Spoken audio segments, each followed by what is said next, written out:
Good morning student. मैं अर्चना गार्गिया, lecturer physics GIC तिमली विकास नगर देहरादून। आज हम क्लास 12th फिजिक्स में पहले पार्ट से चैप्टर नंबर 6 इलेक्ट्रोमैग्नेटिक इंडक्शन के अंतर्गत वैद्युत चुंबकीय प्रेरण के नियमों को डिस्कस करेंगे। ठीक है, तो हम इन नियमों को डिटेल में डिस्कस करने वाले हैं। तो डिस्कस करने के लिए चलिए स्मार्ट बोर्ड की तरफ चलें।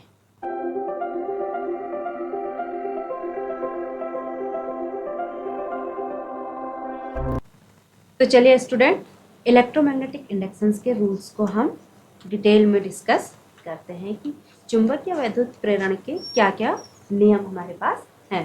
स्टार्ट करते हैं। वैद्युत चुंबकीय प्रेरण के नियम, इसमें पहले दो नियम जो हैं उसमें पहले नियम को हम फैराडे का प्रथम नियम कहते हैं। दूसरा नियम फैराडे का ही द्वितीय नियम है। तो चलिए पहले इन दोनों नियमों को हम देख लेते हैं, फिर इसके बाद हम इसमें एक और नियम देखेंगे जिसे हम लेंज का नियम कहते हैं। वैद्युत चुंबकीय प्रेरण के अंतर्गत हम इन तीन नियमों को रखते हैं। ये तीनों नियम मिल करके कंप्लीट रूप में वैद्युत चुंबकीय प्रेरण की घटना को डिस्क्राइब करते हैं, डिटेल में बताते हैं कि ये घटना क्या है और इसमें क्या क्या होता है। तो पहला नियम फैराडे का प्रथम नियम है, इसे हम देख लेते हैं कि किसे कहते हैं। तो जो फैराडे का प्रथम नियम है ये क्या बताता है, अगर किसी परिपथ से संबंध मैग्नेटिक फ्लक्स में हम चेंज कर लें तो उस परिपथ में एक इंड्यूस्ड EMF जनरेट होता है, मतलब प्रेरित वैद्युत वाहक बल की उत्पत्ति होती है। और अगर परिपथ बंद है तो जो उसमें करंट फ्लो होगा उसको हम क्या कहेंगे, प्रेरित वैद्युत धारा कहेंगे, इंड्यूस्ड इलेक्ट्रिक करंट कहेंगे। ठीक है, से संबद्ध चुंबकीय फ्लक्स में अगर हम परिवर्तन करते हैं तो इसमें क्या होता है, एक प्रेरित वैद्युत वाहक बल की उत्पत्ति होती है। ठीक है, और उसमें सर्किट के क्लोज होने पे, आपको पता है कि अगर सर्किट ओपन होगा तो करंट का फ्लो नहीं होता है। करंट फ्लो करने के लिए सर्किट क्लोज होना मैंडेटरी है। तो जब परिपथ बंद होगा तो करंट फ्लो होगा, और उस कंडीशन में जो उसमें करंट फ्लो होता है उसे हम क्या कहते हैं, प्रेरित वैद्युत धारा कहते हैं। अब देखिए यहाँ पर है संबद्ध फ्लक्स, जो मैग्नेटिक फ्लक्स है में परिवर्तन होने पर कंडीशन क्या है, परिपथ से संबंधित मैग्नेटिक फ्लक्स में परिवर्तन करना है। तो कैसे परिवर्तन करेंगे, तो डेफिनेटली जब हम इस पर परिवर्तन करेंगे तो हमें मैग्नेट चाहिए, क्योंकि हमें मैग्नेटिक फ्लक्स में परिवर्तन करना है। मैग्नेटिक फ्लक्स क्रिएट करने के लिए मैग्नेट चाहिए, तभी तो फ्लक्स आएगा। ये हमने कोई मैग्नेट लिया है, ये इसका नॉर्थ डायरेक्शन है और ये इसका साउथ पोल है। ये नॉर्थ पोल उत्तरी ध्रुव है और ये इसका क्या है, दक्षिणी ध्रुव है। इस मैग्नेट को एक्स अक्षस के अनुदिश हमने रखा है। अब फ्लक्स में परिवर्तन करना है तो पहले हम क्या कर लेते हैं, इसकी चुंबकीय बल रेखाओं को ड्रॉ कर लेते हैं कि जो इसकी मैग्नेटिक फोर्स लाइन है वो कैसे होंगे। तो चलिए ड्रॉ कर लेते हैं, वो कुछ इस तरीके से होंगी। इसमें इनकी डायरेक्शन क्या हो जाएगी, नॉर्थ टू साउथ, मतलब नॉर्थ से आएंगे और कहाँ मिल जाती हैं, साउथ की ओर आ जाती है। ये आपको पता है कि जो मैग्नेटिक फोर्स लाइन होती है, चुंबकीय बल रेखाएं होती हैं, ये एक क्लोज रूप में चलती हैं, मतलब नॉर्थ से आएंगी और साउथ की ओर आ जाएंगी। इस तरीके से ये चलती है। ठीक है, अब हमको क्या करना है कि फ्लक्स जो है वो किसी तल से गुजरने वाली चुंबकीय बल रेखाएं होती है, तो हमें फ्लक्स में परिवर्तन करना है। फ्लक्स में परिवर्तन, तो परिवर्तन करने के लिए हम क्या करते हैं, देख लीजिए ये मैंने यहाँ पे एक रिंग लिया है। क्या लिया है, कि रिंग लिया है। ठीक है, इस रिंग से ये जो चुंबकीय बल रेखा मैग्नेटिक फोर्स लाइन क्रॉस होंगी तो वो फ्लक्स होगा। अब उनमें परिवर्तन कैसे कर सकते हैं, हम क्या करें, इसको जो है इधर ले आए। ठीक है, हमने क्या किया, इस रिंग को इस पोजीशन से या तो हम मैग्नेट की ओर ले आते हैं, ठीक है। फ्लक्स में परिवर्तन हुआ, डेफिनेटली हुआ। क्यों हुआ? क्योंकि इससे क्रॉस होने वाली मैग्नेटिक फोर्स लाइन की संख्या में अंतर आ गया। दूसरा हम क्या कर सकते हैं, इसको दूर ले जा लेंगे। तो दूर ले जाएंगे तो इससे जो लाइंस गुजरेंगी इनकी संख्या में क्या हो जाएगी, फिर से परिवर्तन हो जाएगा, कम हो जाएंगे तो परिवर्तन हो जाएगा। तो इन दो कंडीशंस में हम क्या कर सकते हैं, फ्लक्स में परिवर्तन कर सकते हैं। अब हम जब फ्लक्स में परिवर्तन करेंगे इसके, तो जब हम इसके फ्लक्स में परिवर्तन करेंगे तो इसमें क्या होगा, एक प्रेरित वैद्युत वाहक बल की उत्पत्ति हो जाएगी। तो फ्लक्स परिवर्तन हमने कैसे किया, इस रिंग को मूव करा के, या फिर हम एक और तरीके से कर सकते हैं। और तरीके से कैसे कर सकते हैं, ये हमारे पास जो है, हमने क्या किया, इसमें प्लेन को मूव कराया। दूसरा तरीका हमारे पास ये है कि हम इस मैग्नेट को मूव कराएं, तो इसको गति दें, इधर दें या इधर दें।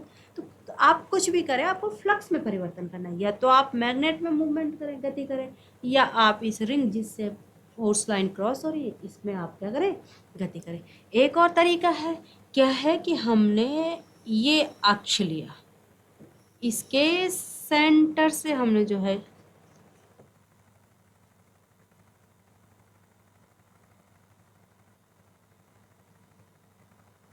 एक और तरीका है फ्लक्स परिवर्तन का। उसके लिए हम क्या करते हैं, देखिए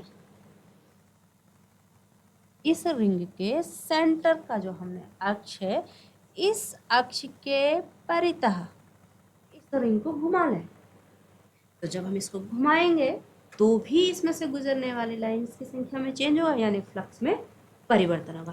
तो इस तरीके से हमने देखा कि हम 3 तरीके से यहाँ पर फ्लक्स में परिवर्तन कर सकते हैं। और जैसे ही हम फ्लक्स में परिवर्तन करेंगे, इसमें एक इंड्यूस्ड ईएमएफ जनरेट होगा, जिसके कारण इसमें इंड्यूस्ड करंट जनरेट होगा। जब हम इसको घुमा रहे हैं इसके अक्ष के परितः, तो उस समय जो फ्लक्स में परिवर्तन हो रहा है, तो यही कंसेप्ट डायनेमो में लगता है। डायनेमो इसी कंसेप्ट पे होता है कि उसमें जो रिंग होती है वो घूमती रहती है मैग्नेटिक फील्ड के बीच में, और फ्लक्स में परिवर्तन होता है तो मैकेनिकल एनर्जी जो है आपकी इलेक्ट्रिक एनर्जी में चेंज होती है। तो यहाँ पर जो है हम इसको घुमा करके भी फ्लक्स में परिवर्तन कर सकते हैं। अब देखिए, ये कह रहा है कि फ्लक्स में परिवर्तन होने पर प्रेरित विद्युत धारा उत्पत्ति होगी। तो प्रेरित विद्युत धारा की दिशा या तो ये हो सकती है और या फिर यह हो सकती है, दोनों में से कोई भी दिशा हो सकती है। इसको हम बाद में देखते हैं कि कौन सी दिशा इसकी होगी, क्योंकि करंट की कोई ना कोई डायरेक्शन जरूर होती है। तो या तो इधर को जाएगा या इधर को जाएगा। चलिए इसे बाद में देख लेते हैं। तो ये था आपका फैराडे का प्रथम नियम। अब है फैराडे का द्वितीय नियम। द्वितीय नियम क्या कहता है कि जो इंड्यूस्ड ईएमएफ यानी प्रेरित विद्युत वाहक बल जनरेट हो रहा है, ये फ्लक्स परिवर्तन की दर, मैग्नेटिक फ्लक्स परिवर्तन की दर के अनुक्रमानुपाती होता है। कैसे होता है? अनुक्रमानुपाती होता है। इसको हम ई से डिनोट करते हैं, इंड्यूस्ड ईएमएफ, इलेक्ट्रोमोटिव फोर्स। ये जो है फ्लक्स परिवर्तन, तो फ्लक्स परिवर्तन की दर, suppose that d phi change हो रहा है, और कितने समय में चेंज हो रहा है? डी टी में। कैसा रिश्ता है दोनों के बीच में? अनुक्रमानुपाती का। मतलब E is proportional to d phi over d t. अब यहाँ पर देखिए हमको क्या करना है, प्रोपोर्शनलिटी का चिन्ह हटाएंगे और इक्वल टू लगा लें, ठीक है। तो कोई कांस्टेंट आना चाहिए, तो हमने रख दिया एक constant K d phi over d t. और प्रैक्टिकल्स की जब श्रृंखला की गई, प्रयोगों की श्रृंखलाओं के बाद हमें पता चला कि k का मान 1 होता है, 1 होता है इस इक्वेशन में। तो ये हो जाएगा E equal to d phi over d t. ये जो है E है, ये इसके ऋण मान के बराबर होता है। इसको अभी हम देखेंगे कि ये ऋण क्यों होता है या कैसे होता है, कहाँ पे हम इसको बताएंगे, अभी इसको हम डिस्कस करेंगे। लेकिन फिलहाल फैराडे का जो द्वितीय नियम है वो ये बताता है कि जो हमारे पास इंड्यूस्ड ईएमएफ जनरेट हो रहा है, इलेक्ट्रिक मोटिव फोर्स उत्पन्न हो रहा है, वो मैग्नेटिक फ्लक्स परिवर्तन की दर के क्या हो रहा है, अनुक्रमानुपाती होता है। ठीक है, यहाँ तक आप समझ गए। वैद्युत चुंबकीय प्रेरण में दो नियम समझ गया, फैराडे का प्रथम नियम और फैराडे का द्वितीय नियम। प्रथम नियम, फ्लक्स परिवर्तन करेंगे तो इंड्यूस्ड ईएमएफ जनरेट होगा, वो जनरेट होगा और सर्किट क्लोज होगा तो करंट फ्लो होगा, उसको हम प्रेरित विद्युत धारा कहेंगे। सेकंड लॉ ये बताता है कि जो प्रेरित विद्युत वाहक बल की उत्पत्ति होती है वो क्या होता है, फ्लक्स परिवर्तन की दर के अनुक्रमानुपाती होता है। अब हम यहाँ पे देख लेते हैं इसका तीसरा नियम, यानी लेंज का नियम। तो लेंज का नियम क्या कहता है, ये बताता है कि इस घटना में जो ये सब कुछ हो रहा है, इसमें जो प्रेरित धारा की उत्पत्ति है, ठीक है, हमारे पास अल्टीमेट मिला क्या, एक धारा मिली जिसको हमने प्रेरित विद्युत धारा का। तो लेंज का नियम ये बताता है कि जो प्रेरित विद्युत धारा की उत्पत्ति हो रही है, ये सदैव ऐसी होती है कि ये उस कारण का विरोध करती है जिससे उत्पन्न होती है। ये क्या करती है, उस कारण का विरोध करती है जिससे ये उत्पन्न होती है। मतलब ये अपने सोर्स का ही रेजिस्ट करती है, अपने सोर्स को ही बार करती है, उसको रोकती है। ठीक है, तो यहाँ पर लेंज का नियम केवल ये बताता है कि जो वैद्युत धारा उत्पन्न हो रही है, इसमें प्रेरित वैद्युत धारा, वो अपने सोर्स का ही क्या कर रही है, विरोध कर रही है। अब कैसे विरोध करेगी, विरोध तो कर रही है, ठीक है, लेकिन कैसे विरोध करेगी, तो चलिए देखते हैं कैसे करती है। तो चलिए लेंज के नियम को यहाँ पे हम समझ लेते हैं कि इसमें ये एक्चुअल में कहना क्या चाह रहा है। पहले हमने देखा कि फ्लक्स परिवर्तन होगा तो एक प्रेरित धारा की उत्पत्ति होगी, प्रेरित धारा की उत्पत्ति होगी, और लेंज नियम में बताता है कि वो प्रेरित धारा की दिशा ऐसी होगी कि जिस कारण से उत्पन्न हो रही है वही उसी कारण का क्या करेगी, विरोध करेगी। तो यहाँ पर फ्लक्स परिवर्तन से प्रेरित धारा उत्पत्ति हो रही है। फ्लक्स परिवर्तन हो रहा है तो हम इनमें कब कर रहे हैं, जब मैग्नेट या रिंग कोई भी मूवमेंट कर रहे हैं। तो माना ये चुंबक इस दिशा में गति कर रहा है, इस तरफ चुंबक का कौन सा पोल है, नॉर्थ पोल। ठीक है, इस रिंग का ये वाला प्लेन मैग्नेट की डायरेक्शन का हम प्लेन नंबर 1 ले लेते हैं। तो 1 जो प्लेन है इसको कब रेजिस्ट करेगा, जब ये वाला हिस्सा इसका नॉर्थ पोल की तरह बिहेव करेगा। ठीक है, ये नॉर्थ पोल की तरह इसमें क्या करेगा, बिहेव करेगा, क्योंकि हमको पता है मैग्नेट के सेम पोल क्या करते हैं, एक दूसरे को प्रतिकर्षित करते हैं। तो नॉर्थ को रोकने के लिए इसका ये वाला हिस्सा कैसा व्यवहार करना चाहिए, उत्तरी ध्रुव की तरह ही व्यवहार करना चाहिए। और जब ये उत्तरी ध्रुव की तरफ व्यवहार करेगा तो उस समय इसमें बहने वाले करंट की दिशा क्या हो जाएगी, एंटी क्लॉकवाइज हो जाएगी, एंटी क्लॉकवाइज डायरेक्शन हो जाएगी। यानी घड़ी की सुइयों के घूमने की विपरीत दिशा में इस प्लेन में क्या होगा, उस समय इलेक्ट्रिक करंट फ्लो होगा, जिससे हम इंड्यूस्ड इलेक्ट्रिक करंट। ठीक है, अब दूसरी कंडीशन हम ये मान लें कि ये पोल, ये जो पोल है नॉर्थ, ये दूर जा रहा है इससे। एक बार तो मैग्नेट इधर जा रहा है, दूसरी बार कहाँ जा रहा है, दूर जा रहा है। या हम रिंग को भी कंसिडर करते हैं कि एक बार नज़दीक आ रही है, एक बार कहाँ जा रही है, दूर जा रही है। तो जब ये दूर जा रहा है तो तब क्या होगा, अब नॉर्थ इससे दूर जा रहा है तो ये फिर उस कारण का विरोध करेगी जिससे ये फ्लक्स उत्पन्न हुआ या धारा उत्पन्न हुई। धारा तब उत्पन्न हो रही है जब फ्लक्स में परिवर्तन हो रहा है। परिवर्तन कब हो रहा है, जब नॉर्थ पोल दूर जा रहा है। नॉर्थ पोल दूर जा रहा है तो उसको ये रोकेगा। अब रोकेगा तो कब रोकेगा, जब इसका ये वाला पोल साउथ पोल की तरह व्यवहार करेगा। क्योंकि नॉर्थ को कौन रोकेगा, साउथ रोकेगा, दोनों में अट्रैक्शन होता है। तो उस कंडीशन में इसका ये वाला हिस्सा, इस रिंग का इधर की तरफ का जो प्लेन है, साउथ पोल की तरह व्यवहार करेगा, क्लॉक वाइज। कौन सी डायरेक्शन में बहेगा, क्लॉक वाइज डायरेक्शन में इंड्यूस्ड इलेक्ट्रिक करंट उस कंडीशन में इसमें फ्लो। ठीक है, तो ये था आपका लेंज का नियम कि लेंज का नियम ये बताता है कि जो इंड्यूस्ड इलेक्ट्रिक करंट जनरेट हो रहा है इस घटना में, उसकी डायरेक्शन कब क्लॉकवाइज होगी और कब एंटी क्लॉकवाइज होगी। अर्थात ये उस कारण का विरोध करता है जिससे उत्पन्न होता है, तो उस कारण का विरोध करता है, इसीलिए यहाँ ये नेगेटिव साइन आया है।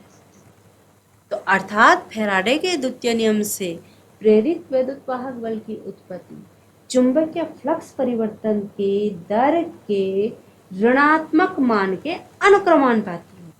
तो अर्थात फैराडे का जो द्वितीय नियम है उसके अनुसार E is proportional to d∅dt, लेकिन E is equal to minus d∅/dt कि हमेशा क्या होता है, ऋणात्मक मान के बराबर होता है। तो इस तरीके से हमने देखा कि वैद्युत चुंबकीय प्रेरण के अंतर्गत जो घटना है वैद्युत चुंबकीय प्रेरण की, इसमें हम 3 नियम को लेते हैं। पहले 2 नियम फैराडे के हैं, तीसरा नियम किसका है, लेंज का नियम है। फैराडे का प्रथम नियम आपको ये बताता है कि अगर किसी परिपथ से संबंधित आप चुंबकीय फ्लक्स में परिवर्तन कर दें तो उस परिपथ में एक प्रेरित विद्युत वाहक बल की क्या हो जाएगी, उत्पत्ति हो जाएगी। ठीक है, एक फ्लक्स परिवर्तन कर लें तो उसमें एक प्रेरित विद्युत वाहक बल की उत्पत्ति हो जाएंगी। और अगर परिपथ क्लोज है, बंद परिपथ है, तो एक धारा उत्पन्न होगी, उसे हम प्रेरित विद्युत धारा का नाम दे देते हैं। तो ये तो था फैराडे का first law. And second law ये बताता है कि जो प्रेरित विद्युत वाहक बल की उत्पत्ति हो रही है वो उस परिपथ में फ्लक्स परिवर्तन की दर के अनुक्रमानुपाती होती है। ठीक है, तीसरा नियम हम इसमें देखते हैं, लेंज का नियम। लेंज का नियम ये बताता है कि ये हमेशा जो प्रेरित धारा उत्पन्न हो रही है उसकी दिशा हमेशा ऐसी होगी कि उस कारण का विरोध करेगी जिससे वो उत्पन्न हो रही है, अपने सोर्स को ही रजिस्ट करती है। ठीक है, तो एक बार क्लॉकवाइज, कब ये नॉर्थ पोल की तरफ बिहेव करेगा, कब साउथ पोल की तरफ बिहेव करेगा। दूसरा ये जो क्योंकि उस कारण का विरोध करती है तो E माइनस E किसके बराबर होता है, माइनस d∅/dt के। जो लेंज का नियम है ये वस्तुतः क्या है, ऊर्जा संरक्षण का ही एक रूप है। इसका रूप है ये एक प्रकार से ऊर्जा संरक्षण का ही एक रूप है। ठीक है, तो ये था हमारे पास वैद्युत चुंबकीय प्रेरण की घटना के आधारित 3 नियम। हमने तीनों नियम डिटेल में डिस्कस किए। मुझे उम्मीद है कि आपको सारे नियम समझ में आ जाएंगे और ये कंसेप्ट आपको समझ में आ गया होगा। तो चलिए, आज के लिए आपका बहुत बहुत धन्यवाद। Thank you very much.